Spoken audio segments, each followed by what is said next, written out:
Tabii. Kaç tane geldi?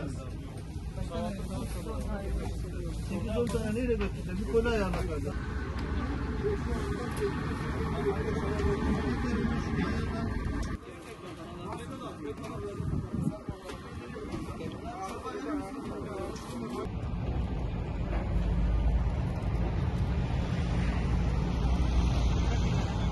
Bir dakika temizleyeceğiz. Gel sen.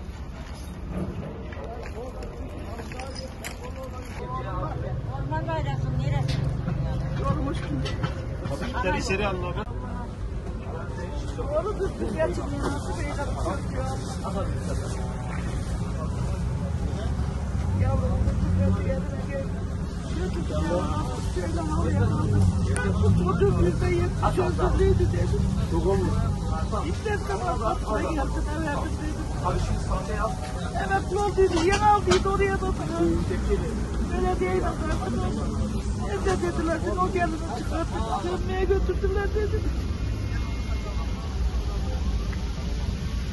Evet, kurna batımı gördüm. 7 tane yine 4 tane o çocuk aynı ana gelip yılına kadar anası tutmuş, bulamadı. Ağlaya yanmış, doya yanmış. Allah bir daha göstermesin.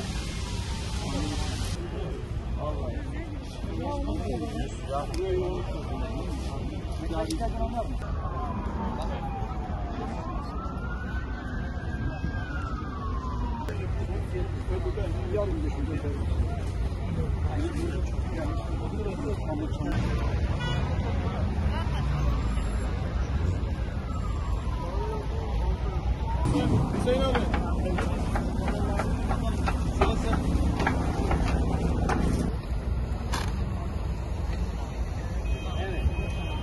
Bizim şu an burada karşılaştığımız sıkıntıların başında genellikle su sıkıntısıdır.